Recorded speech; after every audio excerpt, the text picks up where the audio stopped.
আসসালামু আলাইকুম সবাইকে প্রফেশনাল কিচেন বাই নাইমে স্বাগতম। এই গরমে দিল ঠান্ডা করার জন্য জিরার শরবত। শরবতটি করতে 1 জগ পানির মধ্যে 2 টেবিল চামচ পরিমাণ মধু দিয়ে দিলাম, দুর্বলতা কাটাবে। 1 টেবিল চামচ পরিমাণ তোকমা দানা দিয়ে দিলাম, পেট ঠান্ডা রাখবে। শরীরে শক্তি সঞ্চয় করার জন্য দিয়ে দিচ্ছি চিয়া সিড 2 টেবিল চামচ পরিমাণ। জগটিতে আনুমানিক 1.5 লিটার পানি হবে। মিডিয়াম গ্লাসে আমি 7 জনের জন্য পরিবেশন করব। হাফ টি টেবিল চামচে জিরা গুঁড়া দিয়ে দিচ্ছি হজমের জন্য ও স্বাদের জন্য, এবং নানা উপকারও আছে। দিয়ে দিচ্ছি 2 টেবিল চামচ পরিমাণ খেজুরের তরল গুড়। এই প্রচন্ড গরমে দিল ঠান্ডা করার জন্য এবং শরীরে ক্লান্তি দূর করার জন্য দারুণ একটি শরবত। একটু পরিমাণে লবণ দিচ্ছি, যাদের পছন্দ হয় দিবেন, না দিলে এটা বাদ দিতে পারেন। আমি এখানে হাফ কাপ পরিমাণে চিনি দিচ্ছি, আপনারা যে যার মতো করে চিনি দিয়ে নেবেন নিজেদের পছন্দের মতো। ভালো করে নাড়িয়ে আমি ডিপ ফ্রিজে রেখে দেবো কিছুক্ষণের জন্য ঠান্ডা হওয়ার জন্য। আপনারা চাইলে নর্মাল ফ্রিজে অনেকক্ষণ রাখতে পারেন বা বেশি করে বরফ মিক্স করতে পারেন।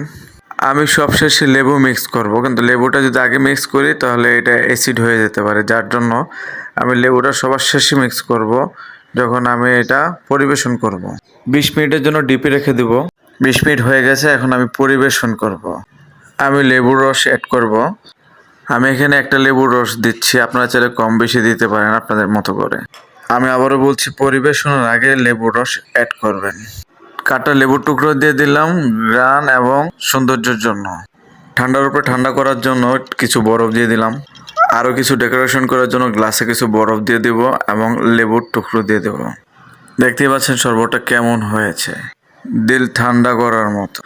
আইজিএলও মাল দে, তাহলে ওটা না মেরেই পারলাম। লেবু এবং বরফ দিয়ে দিলাম।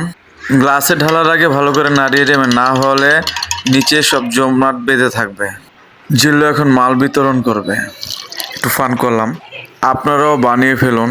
এই গরমে একটি শক্তিশালী শরবত দিল ঠান্ডা করার জন্য এবং শরীরকে সুস্থ রাখার জন্য এবং শক্তি সঞ্চয় করার জন্য, ক্লান্তি দূর করে।